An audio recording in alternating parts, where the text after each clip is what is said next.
We're live, people, and that was Zach making it clear he's going to have 5 more Cheez-Its before we get going here. All right.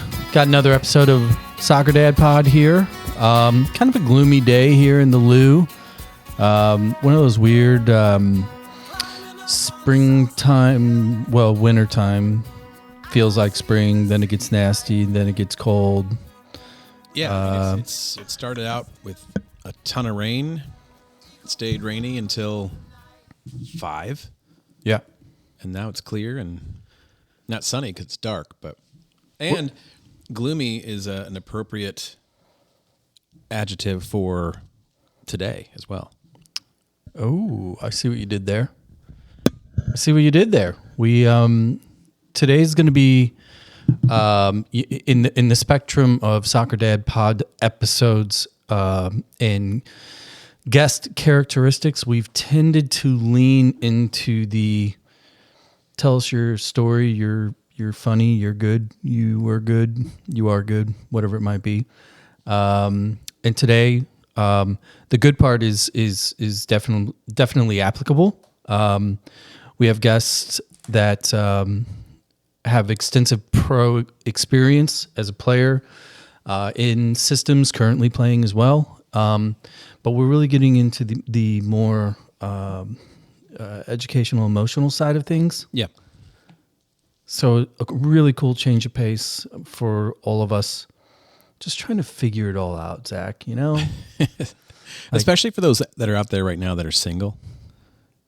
And today's Valentine's Day while we're recording this, so you might not be listening to it on Valentine's Day, but we're trying to be a little more introspective here on this episode, I think. Yeah, trying something new as well, a new interview style.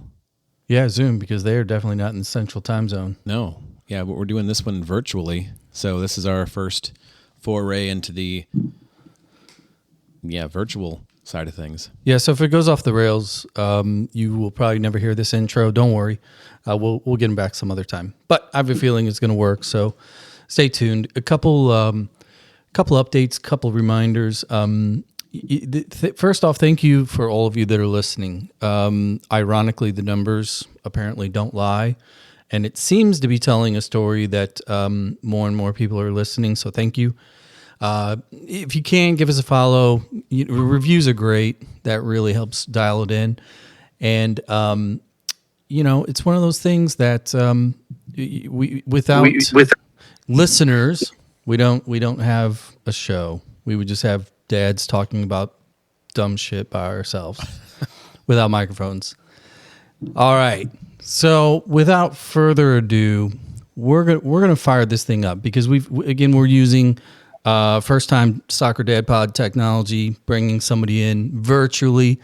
So if you can hold on a second, you can see me through the camera. Give me a thumbs up if you can see me. All right. So you can't see that thumbs up online, but there's a thumbs up, so we're good on that side. What way I'd like to roll into this thing, because we always do the music thing, and I don't. Guess nod your head if you've listened to any of the episodes, and that's a maybe. Oh, that's a no. Okay, perfect. So here we go. Good. What we do is when we bring a guest on, we pick kind of a walk-up song, right? Baseball style, all over the board. And given what these guys are specialists in, tell me what you think, Zach. I think I nailed this one. All right, here we go. Go for it. Oh, I think there we go. There we go. Here we go. We got bouncing. Very appropriate. Yep. And I know what happened there. First off, guest, you want to name the song? Cypress Hill. Insane in the Brain, right? Yeah. Brain. Yep. All right. Zach, roll out the intro real quick. Who do we got and where's he from? So today's guest is Mr. Wells Thompson, all the way from, where are you, Wells? Where are you today? Raleigh. Right North in Raleigh. Carolina. Born and raised in Raleigh. Yeah? Winston-Salem. Winston-Salem. I'm so sorry. It's North Carolina. Yeah, I mean, it's good enough for us because anything east of the Mississippi is It's the Eastern Seaboard. it's the East Coast. Could be Florida, could be Connecticut, all Eastern Seaboard for us Midwestern. Raleigh Durham is just a suburb of East St. Louis, right? Yes. So, how are you doing today, Wells? I'm doing great. So will they see my face, or is this just all No. audio? Just no, us. we're gonna take just your beautiful voice today. Awesome, man. Because our listeners, we give them all this stuff for free, and someday we're going to charge them for our beautiful faces. Yeah. We're just not quite there yet. Premium content coming soon. Premium content. Yeah. Yeah. Because I mean, Wells is he can't even speak looking at us. No, I mean, he's like, oh my God, what did I get into? I have to say, you guys are two good-looking dudes. Seriously. Wow, that's nice. I get it from my wife. It comes from her side. We have faces for podcasts. Love the walkout song, man. It took me back to high school. Yeah. Well, the theme nature of the show and our guests. We got our other guest here. Yeah, guest number 2. Number 1, just hold on a second because we'll introduce you before you say anything. Thumbs up. Make sure you can hear us. He was getting his face on. There we go. Well, I tell you what we'll do. Here, hold on. Let me give. We have a second walk-up song already? No, we'll just do same walk. Okay, yeah. Let's do it Right? again. Come on, here we go. Don't you know I'm loco? There we go. We're gonna do it twice. He's bouncing. He's like, oh my God, these dads are nerds. All right. No, it's too young. Too young to know it. Yeah, this one might have came out before our guest was born. It was probably in his dad's record pile. Maybe, yeah. There we go. Love it. All right. Well, you know what? I tell you what, listeners, we're gonna go ahead and introduce guest number 2, Zach. There you go. So our second guest coming to us is Morgan Hackworth. And so, Morgan, where are you dialing in from today? What's up, guys? Thanks for having me. I'm in San Diego, California right now. It's pretty much the same weather as here, yeah? Yeah. Yeah. Yeah, I'm sure it is. Surprisingly, today it is. It's been stormy and cold, and I'm like, what is this? I didn't sign up for this. But Well, I think it might have something to do with you agreeing to be on this show for a little bit. It completely ruined your day on so many levels. It affected your weather. The karma effect. So thanks for letting us ruin your weather day out there in San Diego. We've went back and forth a little bit about the show, me reaching out, inquiring about you participating, because I think that it's something, what you guys do, what your organization does, Soccer Resilience. And for those of you that are listening, Soccer Resilience is the company founded by Wells and his team. And you know what? I tell you what, give us the elevator pitch just so everybody can kind of get a feel for the first 2-3 sentences of Soccer Resilience. What is it? What do you do? And who does it help? So does everyone on the show know soccer? We hope. Yeah, if Okay. not, then these numbers, I have no idea why they're. Maybe they really like the walk-up songs or something. But So for those of you who don't, there's 4 pillars of U.S. soccer. There's technical, tactical, physical, and mental or psychosocial. So what Soccer Resilience does is we're your solution for training the 4th pillar. Most people don't train the 4th pillar, don't know how, they don't engage in it. They minimize it, right? And so that's where we come in. We're your club-wide solution to training the 4th pillar. so in layman's terms or parent terms, that you guys help make our kids not just freak all the hell out going through this process, basically. Yeah. So the onus usually gets put on the players, but we also work with parents and coaches as well. Yeah. Right, to holistically impact and change the world. Know what I'm saying? Yeah. Insane. No, insane in the brain, man. So I thought, and Zach and I talked about this leading into this particular episode. We knew a while back that we wanted to find a way to integrate this part of the conversation, bringing in specialists that deal in it daily, that deal in it at a very, very high level with the staffs, with the parents, and the players in particular. Because a large common theme within our show and through our guests, it has to deal with the competitive nature of soccer in particular today, and what the kids go through with kind of the elevated expectations, the elevated competition, to a degree the lack of relationship between some clubs and players in while focusing on development, over the typical, oh, we got great parents, we go on tournaments together and have fun with our, where that's all kind of taken out of the equation. So I wanted to bring you guys on so that our listeners, which is predominantly soccer parents, based on the text messages I get. I don't know about you, Zach, right? Yeah, I would say that most of them have some relationship to soccer, and mostly through their parentage. Yeah, so what I was hoping to do today is get some of your guys' background, a little bit of your personal experiences, just to kind of set the table so that people understand where you're coming from as players and up, into the levels that you did, you want to, and where soccer resilience in that process, at what point did that come into play, and talk about it kind of in today's terms. Yeah, and I know Morgan's strapped for time. He's got a jet in 20 minutes. So you want to lead us off, Morgan? There you go. Sure. There you go. Sure, Toss I'll the lead us ball. off with this. Yeah. Yeah, for me, joining Soccer Resilience, I went through so much to get to where I am today. And I went through times where I wanted to quit playing soccer altogether. I went through times where I felt like I was on top of the world, had everything figured out. And it was really tough. My entire path was a lot of downs, more so than I expected.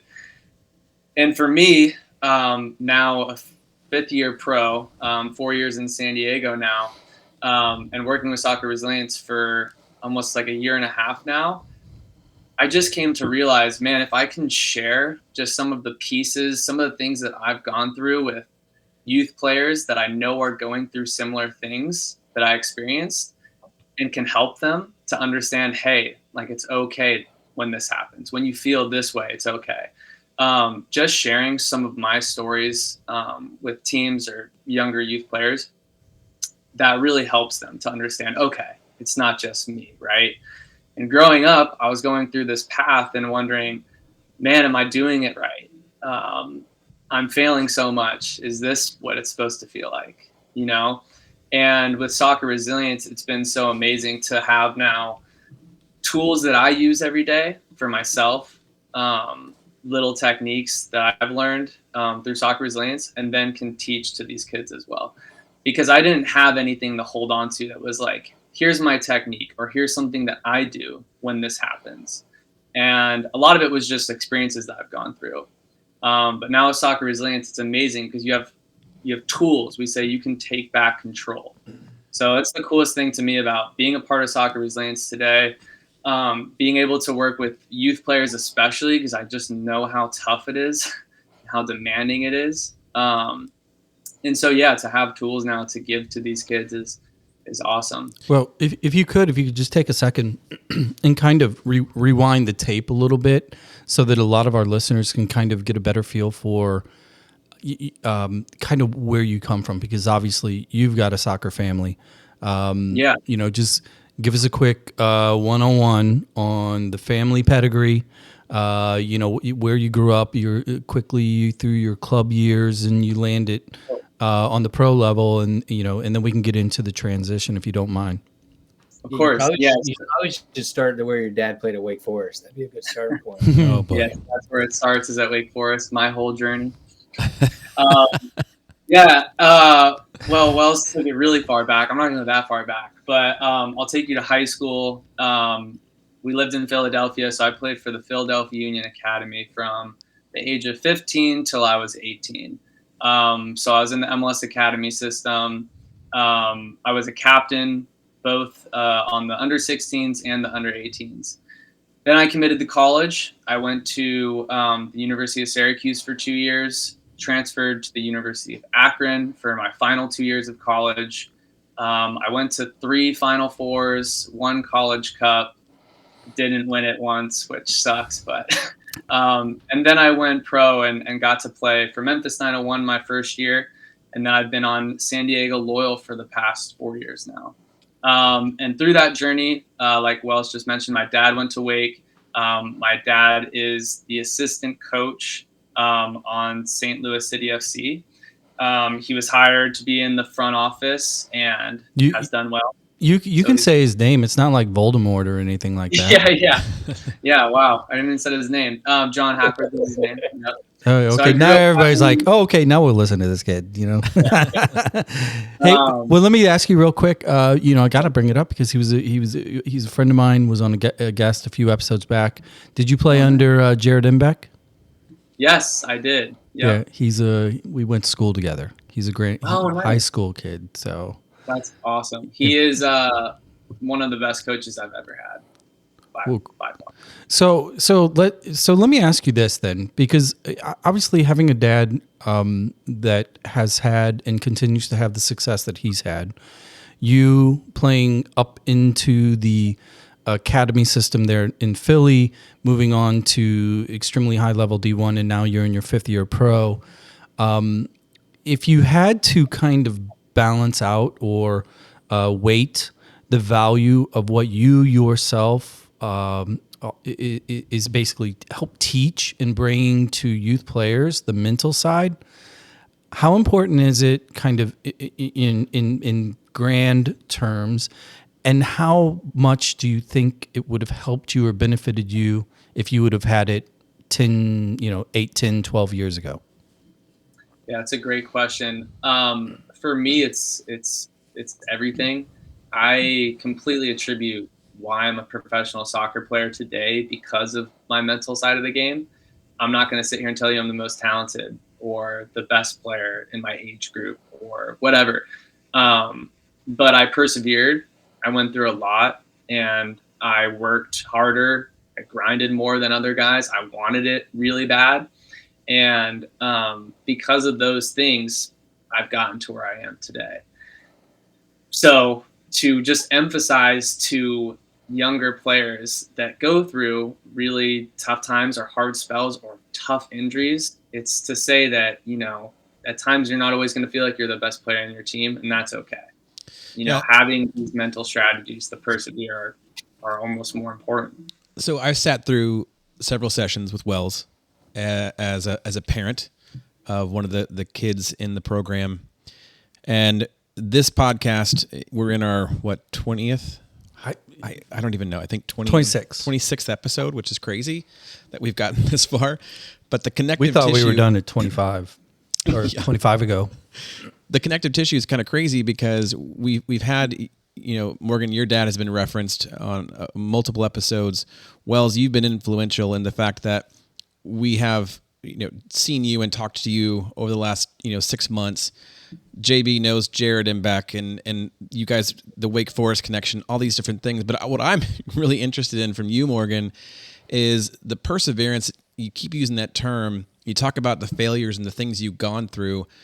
What role did your parents play in helping you get past where you were, or did they? Because honestly, that's the thread for our whole show. I was kind of wondering, like, how bad must those car ride home, as a young club player, like, oh my God, what is Dad gonna say, right? So yeah, that's an awesome question. I see Wells smiling because he's heard this story a million times and it's really special. But the car rides home with my dad were like terrible. I'd be like, don't talk to me. I know you're a soccer coach and you're a pro or whatever. I don't care. I'd be like, seriously, you're just my dad. I'll listen to my coach, whatever. And I had that really bad attitude growing up. And I was just like, okay, I hear you. Like, I'll check my shoulder more, But I would kind of brush it off. And as I got older, I really started to understand the value. And that was when I was like 15, 16. And then I was growing up and I'm like, oh, wait, he's actually right. I should check my shoulder more. And then I'm like, oh, the things he's saying are actually really important. So you're saying the issue was the delivery.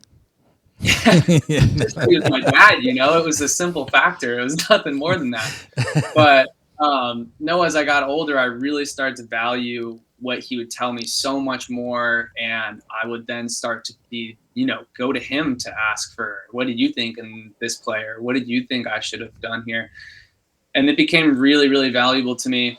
And the most important thing that, like you asked, he ever did for me in my career was I was about to quit playing soccer my sophomore year at Syracuse. I was done. Hadn't played for 2 semesters at Syracuse. I went in bright-eyed as a freshman. I thought that I was going to, be ACC Player of the Year. I had all these dreams I wanted to do and then go pro, and none of it happened. I didn't play a minute my sophomore year. So I went through this terrible time of being like, oh, all my friends are signing homegrowns and playing, and, they're so successful. And here I am. I don't have a minute to my name in college. And I was done. I was just like, I'm done playing. I always wanted to be a soccer player, but this just isn't for me. And I had one phone call with my dad that changed it all, because he reminded me of that. He said, what have you always wanted to do? And I was like, I always wanted to be a professional soccer player. He's like, you've worked since you were 5, 6 years old to get to this point. And you can't let one bad period of time define your entire career. And I was like, whew, yeah, he's right. And I hated him for that in that moment, because I was like, can you just let me have this? Like, let me fold, let me quit, let me walk away. And he was like, just remember what you've always wanted to do. And I was like, all right, you know what? I got to try again. So that's when I made the decision. I'm like, all right, I'm not going to quit. I'm going to transfer. I'm not going to go to a worser D1 school. I'm going to go to a better program. I'm going to, I was so scared I was going to fail again, but I was like, all right, I just got to give it one more try. And it ended up being the best decision I ever made. Obviously, wouldn't be here talking to you guys today. I love that. And that was a big tribute to what my dad said on that phone call. So that's great. It's massive. I appreciate that. And I know, Wells, you've heard that before, but it just solidifies you making a good choice and hiring Morgan as well. Because I think what we heard from Jeff Sargent, which is Josh's dad, we asked the question, in your opinion, who was the most influential coach that Josh had? He said, without pause, John Hackworth at IMG in the residency academy. And so the pedigree you're coming from, and the fact that you're now, giving advice and talking to these kids, my kid, and talking to so many people, I see, maybe, I don't know what your future plans are, coaching maybe in your future post playing career or taking over for Wells at some point. But I just wanted to thank you for that, because that story's great. And my second question to you, Morgan, really is about that transition. You went from the Philly Union into a highly recognized D1 program at Syracuse. Not a great sophomore year. You make the transition to Akron, another high-profile D1 school. One of the things that a lot of our boys and our parents are always thinking about is changing teams and what that's like, what that feels like to move from a comfort zone, which you were the captain for the Philly Union Academy team, and then you go to Syracuse, then you go to Akron, then you have your initial starts within professional soccer, and I want to get to that as well. But can you talk about that mental preparedness to jump into a new locker room and get your feet under you, and how you embolden yourself with the new team? Yeah, it's really important to be ready. Like Wells has always hammered this into my brain now about what is confidence, right? It's your level of preparedness. It's not just like how good you feel, right? So you can go into a new locker room or go to a new team, and you can have this false sense of confidence sometimes that is just like, how good do I feel, right? I was the captain of the Philadelphia Union, like you said, and I was going into college thinking, honestly, I was like, I can go play with these guys, and I'm going to do that. And then I'm going to be a starter, and then I'm going to play. And that was my confidence. See how it wasn't really based on anything but my ego and my sense of how good I felt. But what I should have been doing, right, is getting more prepared physically, mentally, being ready to what happens if I don't play? Am I going to be ready for that? Am I going to be ready to bounce back from going through a tough spell or whatever?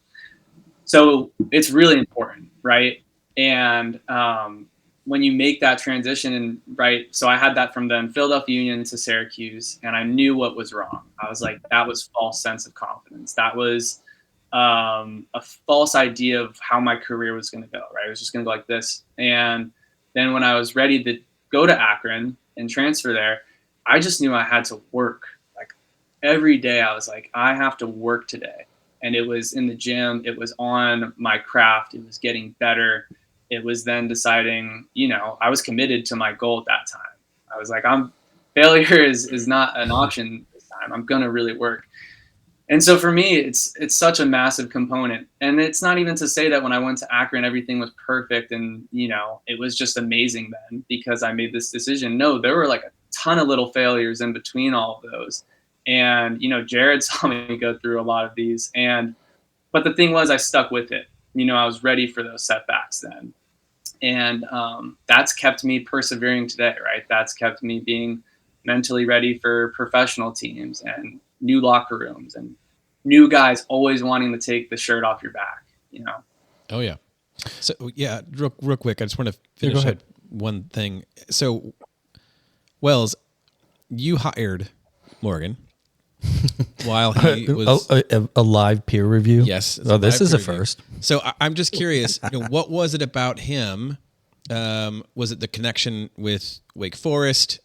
Was it what was it that stood out to you about Morgan that said, you know what, I'm going to put my brand on his back and let him talk for me and my company, because that's a big ask.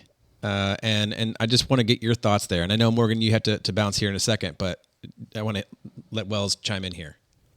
Yeah, so I actually blame it all on Dr. Brad. It's good though. Like Dr. Brad's really the one that hired Morgan. It's Dr. Brad and Hack Morgan's dad go back. They played together in college, and it's funny that like every now and then me and Dr. Brad will be talking about Morgan, and then Brad will be like, I remember like holding him when he was a little baby and wants to say, and I was like, well, did you joke around? Like, he'd be working for you one day, you're so cute. Like, you're going to be working for me. And I was like, no, I didn't do that. But like, it's been incredible. I mean, I think that, I'm one of those guys that thinks like everything's really easy. And so when I started a business, I'm like, this is going to be so easy. You know what I mean? Like parenting's easy, like everything's easy. It's really hard. But I've just realized, I mean, everything comes back to people, right? Yeah. The quality of people, and Morgan has just exceeded that. And I wouldn't say that. I'm not saying that just because I can see his face right now and look at him. Like he cares. And I think when we look at who we want to join Soccer Resilience, right? It's elite soccer people. But it's also people that have a heart for other people, right? They care. They want to share their platform. They want to leverage their platform to share their story and give back to people. And Morgan's done that. And actually, what's really, really cool for me to see is my dad tells me this quote all the time. Is so true. When one teaches, two learn, right? So in a sense, you're able to see Morgan reaching out to other kids and helping them and influencing them, and also Morgan growing at the same time, right? That's great. And then I'm also growing from Morgan, and that's what's really cool about where I sit is like I'm able to learn from all these people, right? Like I'm basically like, God, I wish I knew that when I was a pro. You know what I mean? Like, but I'm again applying the things to my life now. You know what I mean? I'm always quoting the guys or the girls as well, because we have some amazing female players as well. So. I forget what your original question was, but we didn't really have one. Just keep going. It's all good. Yeah, it's been awesome. I mean, it's been super cool. Like I think and Lindsey Vonn says it best. Retiring from pro sports is like a death that I think you grieve for the rest of your life.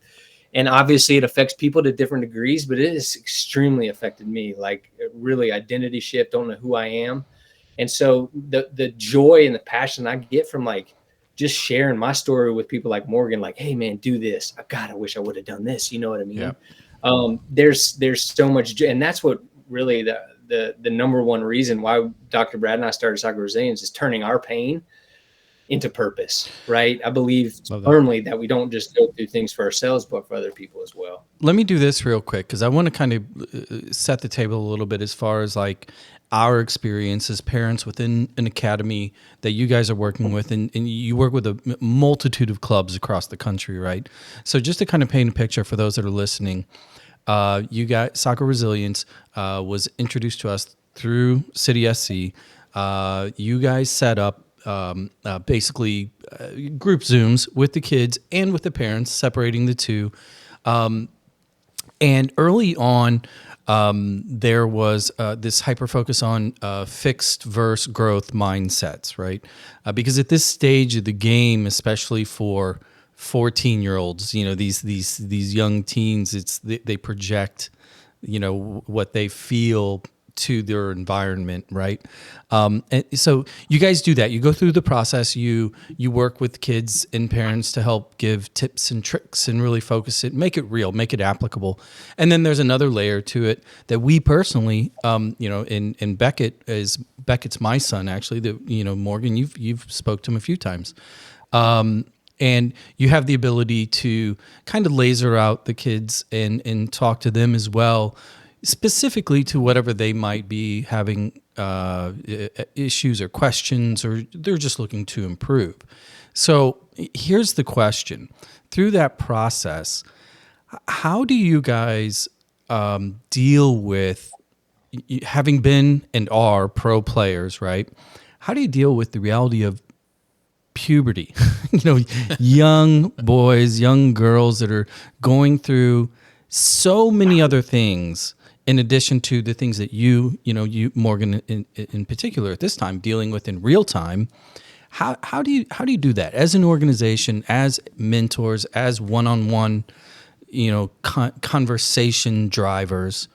How do you focus on the young mind in order to make it real and make it accessible, and to focus on that growth?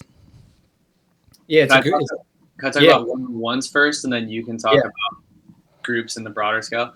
For me, like doing one-on-one sessions, and especially with Beckett, but all the clients that I've worked with, I have been so impressed by their level of maturity. Like seriously, when I look back at whatever age my clients are that I work with on one-on-one sessions, I'm always amazed because I'm like, one of the things that we do is try and instill that trust first, right? And then we want to be vulnerable with each other so that we can be serious and have this relationship then grow. And it just always amazes me because I learned so much from doing those one-on-one sessions. When I go back and understand, and I'm like, man, this really messed with me when I was your age. And then I hear them say, yeah, it's tough too, but this really helps. And I'm just like, that's amazing, because if you just have a little tool that helps in those hard moments, right? Like I'll give you like breath work. Wells told me one day, you should start meditating. He's like, how serious do you want to take your career? And I was like, I want to take it really seriously. He's like, then you should be meditating every day. I was like, oh, I should. Now I'm meditating every day since that conversation, So when I work with these one-on-one clients, I'm like, do you feel that stress or performance anxiety? And yes. Then do you do breath work? Do you understand that to calm yourself is to help your mind? And then when they're like, oh, I'll go try it, and then they do. For me, that's like understanding the growth and being so impressed with youth players right now that are, taking these steps and taking these tools in their stride to grow. I think it's awesome to see.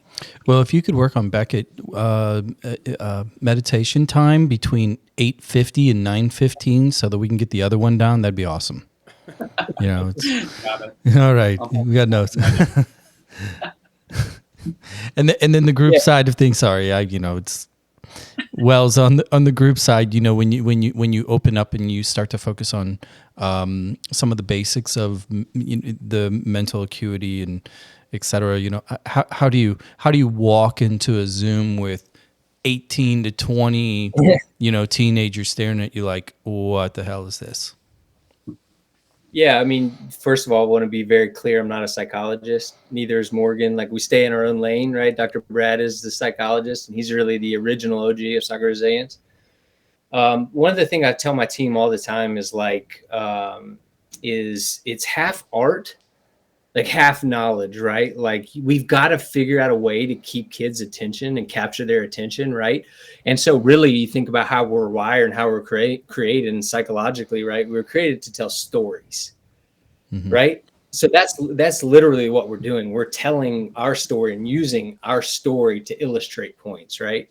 And hopefully driving to, like, I'll ask you guys this. We ask everyone this question. It's great to get it on the podcast. How much of life and sport do you guys think stems from the mind? Like, and there's no right or wrong answer, but what percentage would you put on it, right? And you've probably already been asked this question, but we'd love to hear it again. You go first. I'm going to do Chat GPT. How much of life? Say that one more time, Wells. How much of the game? And we just we put it together because life, like you don't separate it, right? Sure. Like how much of the game, how much is life is lived in the head, or stems from the mind. Oh. Or is mental. 75+%. Yeah. I mean, as a youth player, club player, whatever, it's the mind, envisioning the game, envisioning the opponent, envisioning even the conversations, all of it. Like I would structure a pregame approach getting into even, the early minutes of the game. I'm still just kind of like trying to visualize the chess pieces, down to, who am I going to talk trash to? You know what I'm saying? Like everything for me was up here until, how they say, like in football, it's not really a game until you get hit. That's kind of like, I think that sport in general and soccer, if it's not predominantly in the head, it's you might struggle. Well, and I think your comment earlier about confidence and false confidence, and how, Morgan, your confidence was rooted in ego, not in preparedness. I think that's something that afflicts a lot of kids today. They see, the I am him statements from athletes all across multiple sports. They see all these Instagram posts and Twitter and all these things where guys are or girls are just blowing it out. And they think that that's what it's all about. They see the end result. They don't see all the stuff that was going on. And to me, that's part of the mental piece that is really difficult for me as a parent to kind of try to illustrate and talk through. And that's why I like the program, because it requires them to think about those things. So yeah, I don't know what the percentage is. I hope you're going to tell me. Yeah, just correct everything we just said, because we are not. We are also not psychologists. Well, and really the point of the question is not to figure out what the percentage is. The percentage is what you think it is, right? Like, yeah. And you said the word think, right? We want to get the kids or whoever we're speaking with and ourselves to think about it, right? Like, how much does it really play into this? And so there's kind of two parts that I go here. I go like really enhanced performance. Like, well, do you want to be a pro, right? And one of the questions I love asking people, hey, raise your hand if you want to be a pro. Like clockwork, everybody raises their hand, right? Yep. They don't understand what it means to be a professional athlete. They just think it's cool, right? Or it makes a lot of money, or gets a lot of women, or gets a lot of dudes, right? But they don't understand the sacrifice, the hard work, it's freaking hard, right? And then you go the other side of this, like you see the same percentages we see, right? 95% of youth athletes don't play in college. Oh, is that not astounding to you? Yeah. Right. And then we go, how many college athletes go on to play pro? Right. And so we live like in this world that like, oh my God, everybody's going to go pro. Right. And we professionalize everything, And so really what we're trying to get the kids to do is to have an identity outside of sport. Right. Yep. And we're leveraging the tool, which is soccer ball, to go, hey man, we can teach you some really cool things about life, because you're all going to be human beings for the rest of your life. But I'm glad you brought up in that light, because how important is multi-sport athlete, multi-sport participation, or just simply hobbies, or all those other things to add to the regimen? Yeah, it's a great question. I think about this all the time, but and I'm going to get to your question. But the question of how did you make it to be a pro? Like, you realize that I love Jesus and my faith plays a big part into what I do, But like, man, I have no idea. There's a million things that had to line up for me to be a pro. Were there a lot of people that were better than Wells Thompson playing growing up that just didn't have a chance? Absolutely, 100%. Like, but like a whole lot of things have to line up for that to happen, right? And we do. We want kids to chase their dreams and go after those and those sorts of things and believe that you can achieve them, right? That's key to reaching what you want to reach. What was your original question? Oh, identity outside of sport. I think it's massive, right? I think it's massive, right? I think the issue for me was I was just a soccer player my whole life, man. And people still think of me as a soccer player, right? And so we think that balance off the field creates enhanced performance on the field, right? Like figure out what you care about, your interests, your hobbies, and your passions. So you're not just dwelling and living in, right? Because our brains tend to go towards the negative, right? Right. The negativity of how, a past, right? That's what got tripped me up as a pro. It'd be like, man, I had one bad session and just sent me into a spiral for 2 weeks of like, you suck, Wells. And it's like, no, that's not the truth, man. You just had a bad session. Move on. All right. I tell you what, here's what we're going to do. We're going to take a quick break, and we'll be right back for some more insight. Thanks. We'll be right back with Wells.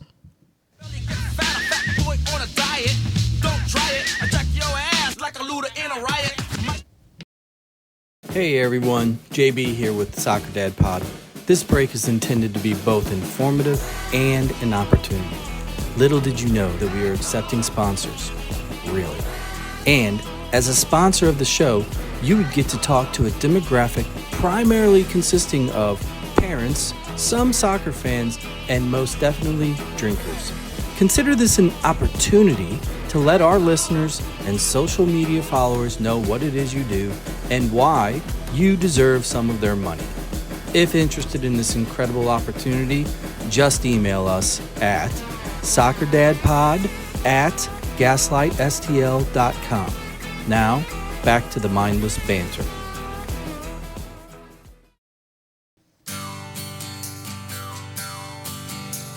All right, people. We're back. Any guesses here? Guests? Guests on the tune? Zach? I Yeah, Familiar. what's that? Sounds familiar. I can't. sounds like AC/DC, but Look, it's from the 80s hair bands playlist on Spotify. Song number 1, Shelter Me by Cinderella. oh, Cinderella. It's not on your greatest hits list? No, it's not. Here you go. Right? Now you remember. Oh no, still Just a skating ring gig? Come on.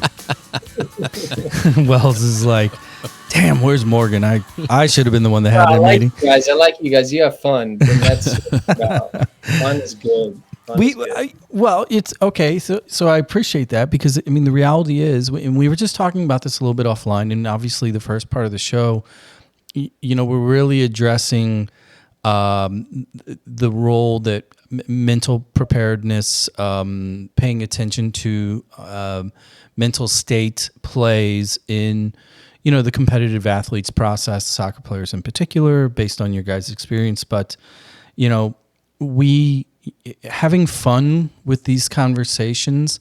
Zach and Jared, who couldn't make it tonight, our other co-host, we talk about this show and our guests and what people are gleaming from it often, ironically, to actually improve, to learn.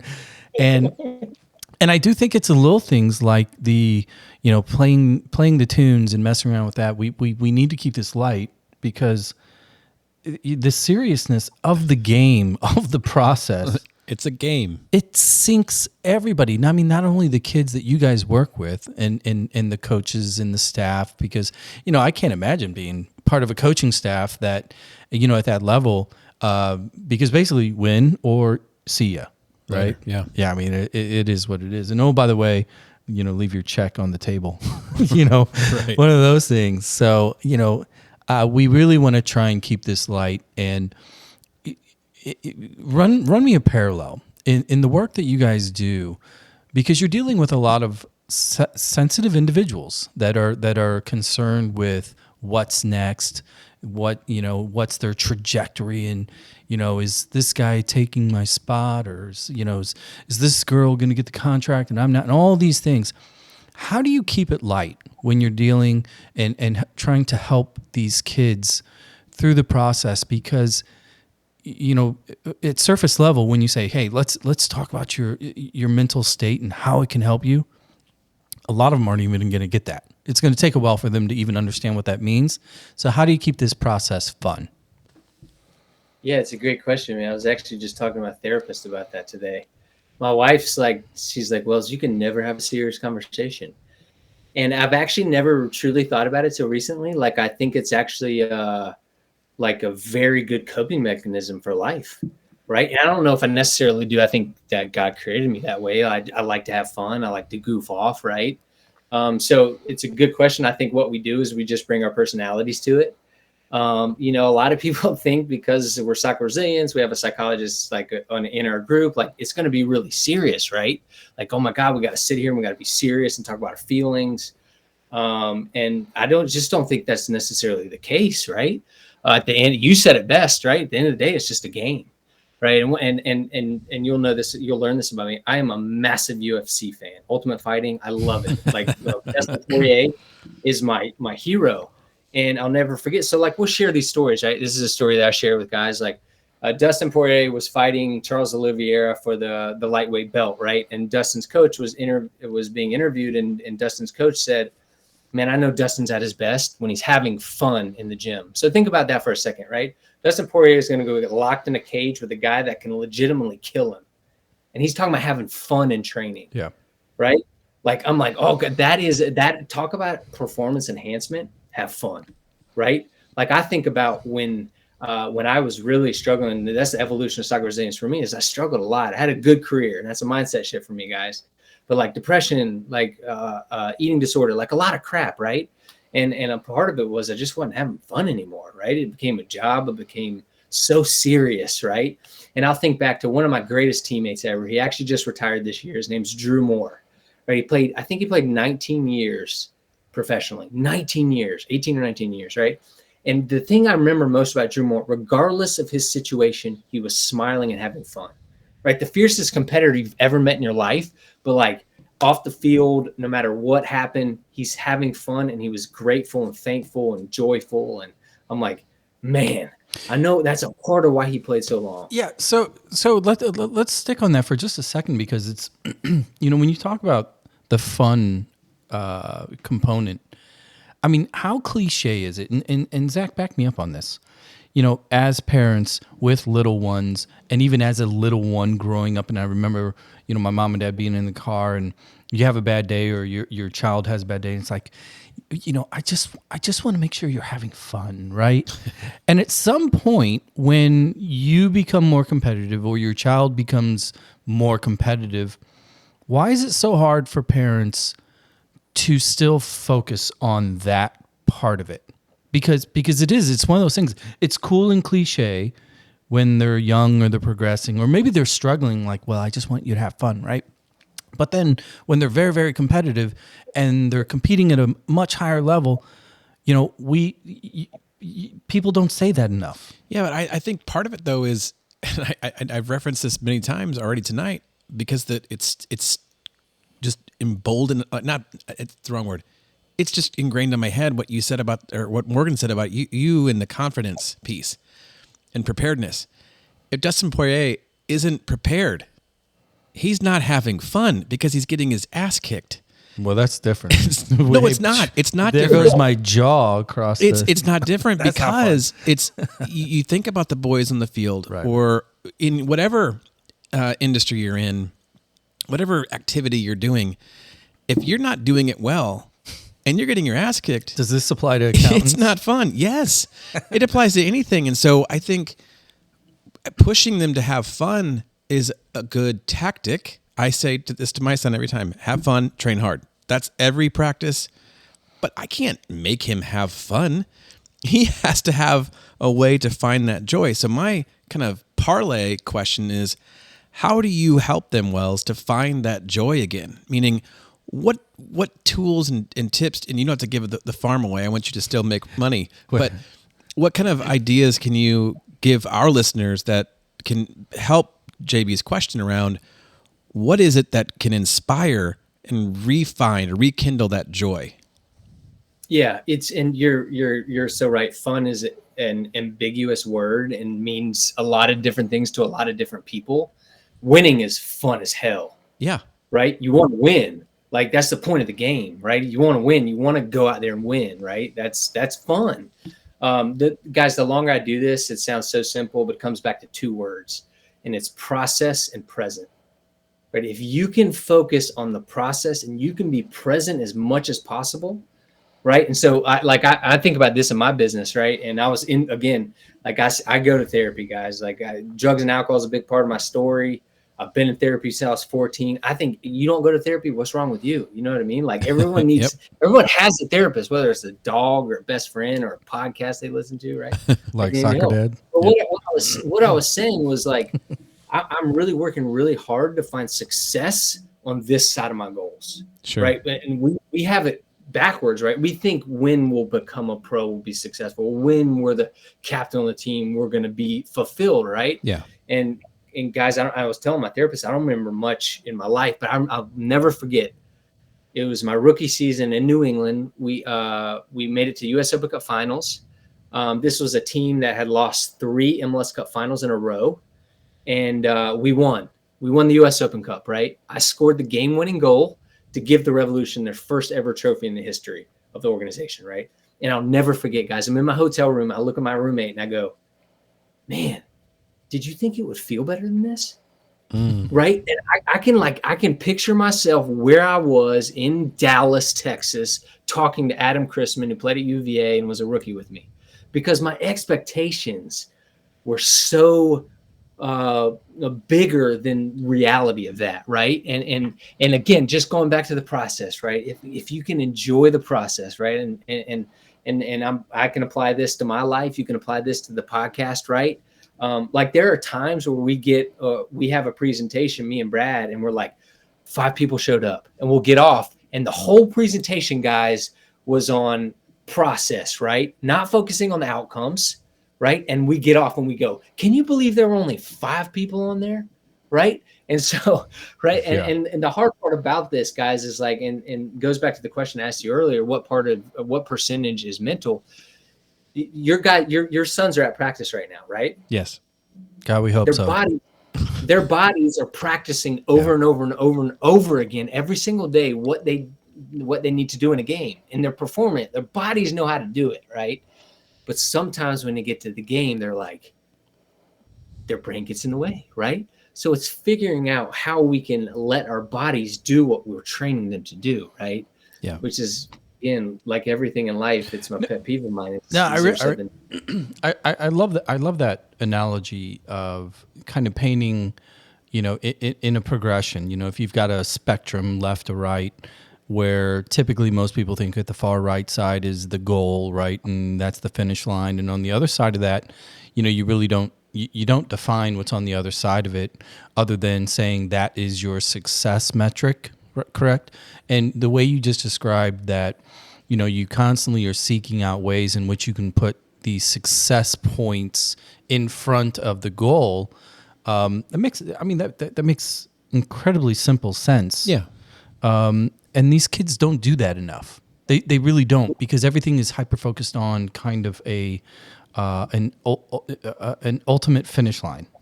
Yeah, well, and that's to be expected from a 14-year-old, right? To think in a linear fashion that I'm doing this to get to that, and then to get to that. And I think about Tom Brady. I'm not a fan necessarily. I respect him. But that dimple is fire. But the fact that he's like 67 years old, I think, right now, and he's still, he just announced his second retirement, but he can do what he wants, though. Right. But you have to love the process. Let me give you. That's what Wells just said. You have to enjoy eating nothing or exactly what you have to get the exact amount of calories and the exact amount of nutrients and do the exact workouts. Well, let me ask you guys. Okay, so another individual from Hollywood. Think of Jerry Maguire, right? Rod Tidwell. Yeah. The Quan, right? We talk about in the movie. I mean, seriously, think about that. In that movie, Jerry fell in love with him because he realized that his finish line was far in front of the actual finish line of get me a new contract. Yeah. That was kind of like the moral of the story, like do your job. But I'm over here living a really good life. Well, and Derek Jeter was on. They did that special. I don't know if Wells you saw that or if you're a baseball fan at all. But Derek Jeter, did the Hall of Fame. Not Hall of Fame. He was the captain of the Yankees at a very young age, and MVP of all these different things. And they asked him, like, was that a goal of yours to get in the Hall of Fame and do these things? He's like, no. My goal was to be the best player to help my team win. Period. And he went out every day and did that. He and did pretty good. The lagging measures were rings and MVPs and Hall of Fame ballots and all these things. But at the end of the day, it does come down to that process. And I think that's something that we don't talk about enough. We talk about the fun piece because we say, oh, have fun, it's just a game. But we don't really mean it. We mean go out there and crush them so you can get the scholarship and you can do all these things. But the reality of it is, and that's why I love your program, Wells, is I think if we could talk about that more at an earlier age with these high-performing kids, it is about the process. Because if you don't like this, if you don't like training, you don't like working out, you don't like eating well, you are not going to advance. You're not. And if you can't find joy in that process, you're also not going to advance. It's not just how many goals you can score. And I don't know if you can add on to that, Wells, but and there's not a question there. It's just... Yeah. You know, Michael Phelps, Simone Biles, Naomi Osaka, they've all openly come out and said some of the greatest athletes have ever walked the face of earth, right? They've all said, man, I struggle with depression. I struggle with anxiety. And so I think there's a myth that you can't be mentally tough and still struggle. You can, right? Sure. I'm a living testament to that. They're a living testament to that. So I think about this question all the time, and I've come to the realization that I was obsessed with it, man. I loved soccer so much, right? And this is like getting into college and like year before college, because before that I was into like drugs and alcohol and those sorts of things, right? And my life went this way, right? It's like I spent 16 to 18 in a lockdown facility in upstate New York, and I played 9 years professionally. Like I think the sharing the stories of like, because we think there's one way, right? Oh my God, I got to be the captain of the MLS Academy team, or I'm never going to make it, right? Mm-hmm. And so focusing on the process actually allows you to get to that place, right? In a much healthier way. And I think that's why I struggled so much when I retired, because I was obsessed with it, man. Every meal. It was, I loved it. I loved the process. I love waking up early. I love challenging my body. I loved all of it. Right. And that's why I think that like a lot of people, they don't understand what it means to be a pro athlete. Right. They just look, oh my God, that's cool. Right. So I forget what your original question was. No, it wasn't really a question, but you brought up a really good point. No, for real. And this is something I wanted to ask you about, because I heard your story months ago about being in a lockdown state, your struggles with addiction and behavior, later in high school. And then you talk about obsession. Do you find that to be a typical affliction of high-level athletes? Obsession? I'm not sure how to answer that question. Yeah, I mean, yeah, like I would hope honestly and name names. You don't have to. Yeah, I wasn't putting you on the spot to out anybody. Just curious, because I think that I've heard that from several different folks that are in a similar situation or have gotten to certain levels. That obsessiveness, they had an addictive personality for fill in the blank. They replace it with eating right or working out or training or whatever. Do you see that as a trait in, not all, but do you see that as a trait in some of the athletes you've worked with or played with? No, I speak for myself. I think that it helped me, but it also hurt me, right? Like speaking of Brant Bronico recently, he plays for Charlotte FC, midfielder, right? I said, Brant, what would happen if coach came in on a Thursday and said, you're not starting today? And his answer shocked me, guys. Like super simple, but he goes, man, it would suck. I'd be disappointed, man. I really would. It would suck.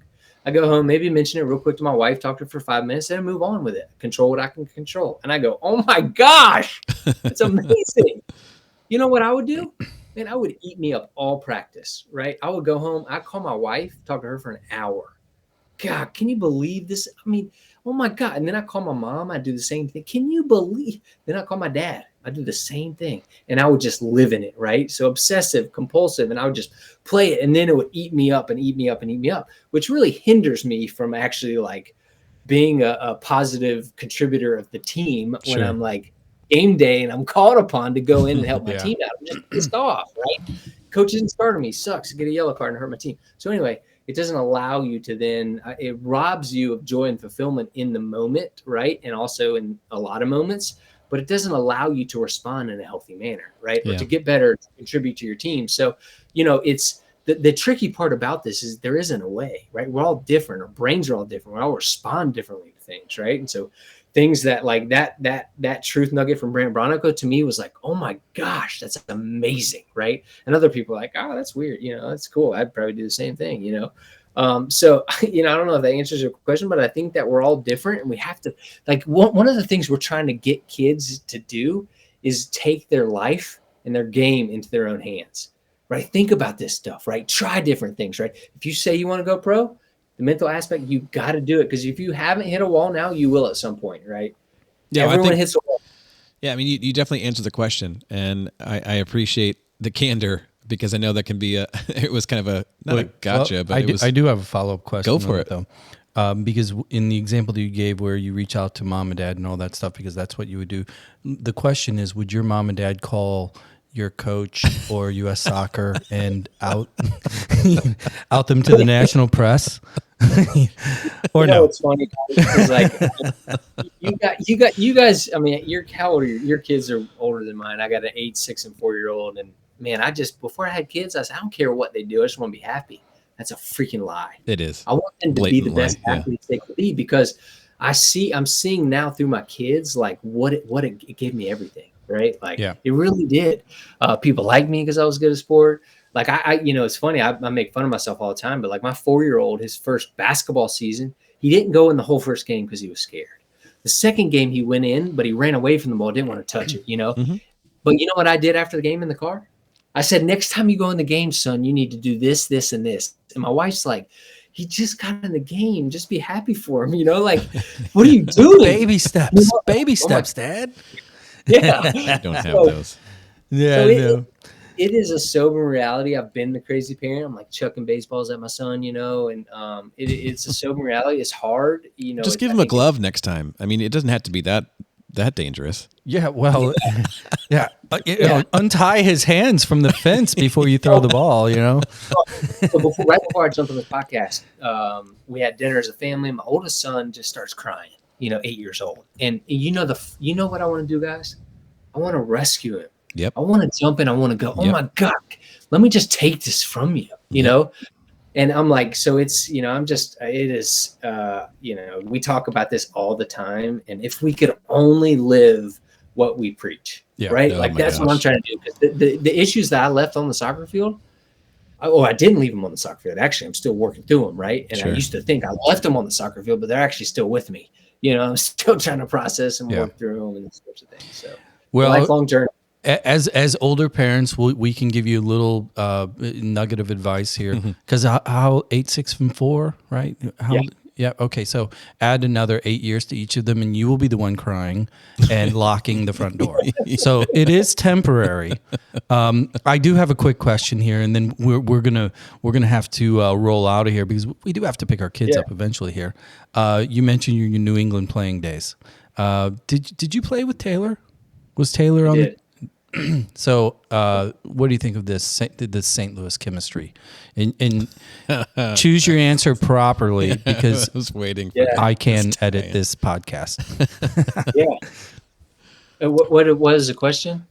St. Louis, like how much do you love St. Louis players? Right? I mean, so you'll know me. I'm like very open and honest. And we work with Wake Forest men's soccer, the greatest soccer program in history, right? Second to SLU, right?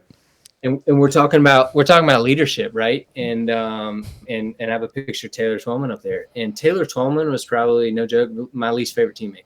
No joke, least favorite teammate. And but I blame it on myself. I'm not saying it was him. He was one of the greatest players, hands down, one of the greatest players I've ever played with. But going from like an environment of Wake where like everyone loves everyone, it's kind of family, and like and then I go in and Taylor's just he came from Germany, and he just wants to yell at you, and that was really hard for me.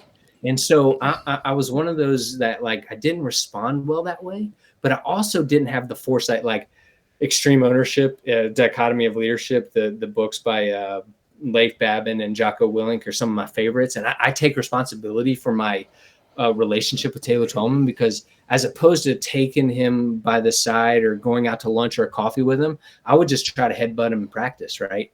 And he retired because of concussions, right? So like you can see that there were some animosity, there were some issues there, but I didn't handle it like a man. So this is where I share with guys, right? And go, hey guys, if you have a problem with a teammate, talk to him, right? Be a leader, right? Like take them by the side and have these issues, because we believe that like a team that loves each other and cares for each other is actually going to achieve a lot more, right? They're going to go a little bit further for their teammates.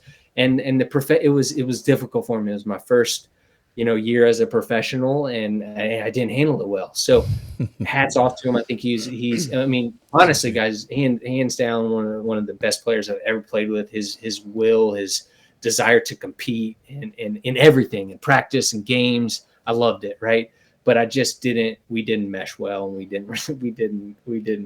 weren't great teammates. Well, he probably ate an insane amount of Provel cheese as a child. Well, that didn't help either. Who else? This is another St. Louis product, with Steve Ralston, and he as well he was one of my really good friends on the team, and he again they were like the freaking St. Louis connection up there in New England, like oh yeah. So anyway. Yeah, St. Louis is great, guys. We love you guys are a bunch of class acts down there in that arch city. Yeah, so we actually, that's how I lost the Final Four in St. Louis. UC Santa Barbara and PKs in St. Louis. So, well, we'll let the Wake Forest comment slide since we're in SLU country here. We'll go from there. Wells, thank you. Really appreciate your time and insight, in conversation here. I guarantee people are going to take value from this, and, a little bit of self-reflection.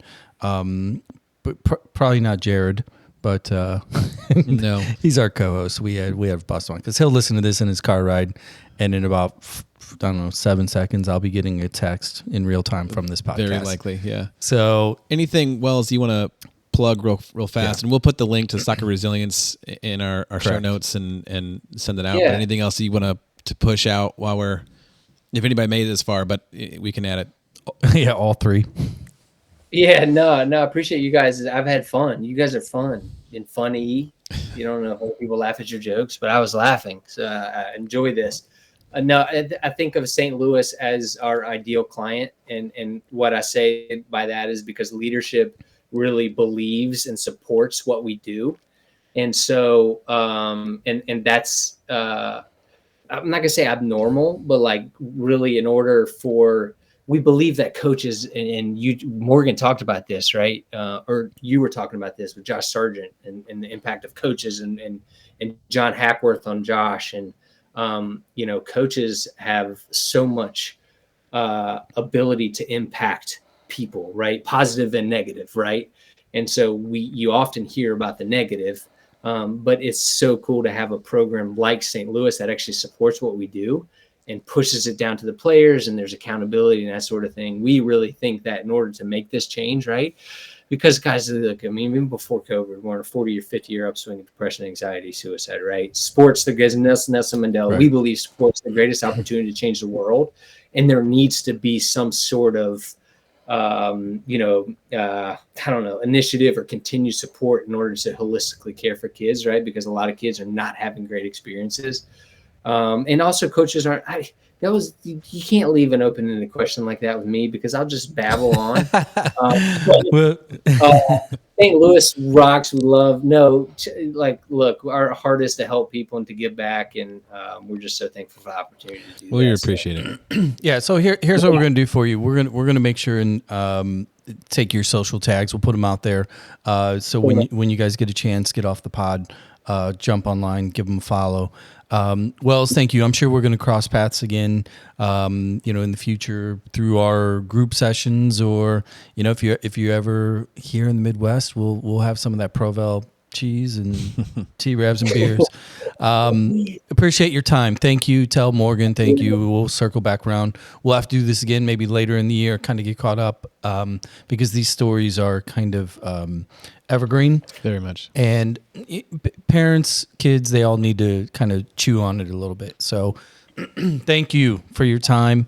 And let's see here. What are you gonna play? I was just gonna ask, you gonna play an out song? Yeah, I mean, sending off song. Yeah, how about let's stay in. You're a fan of the '80s, I'm assuming. Maybe. Yeah, no, not really. Sure. No, that was a no. Too bad though. Here we go. Don't discriminate with music. There we go. We'll go with another one. A little Def Leppard. That all right with you? Oh yeah. Man. There we go. Thanks, Wells. Be good. Sorry we kept you. Tell your wife we're sorry that we kept you past putting the bedtime. So we owe her one. Take care, Wells. Thanks, sir. Thanks, guys. All right. Bye See bye. ya.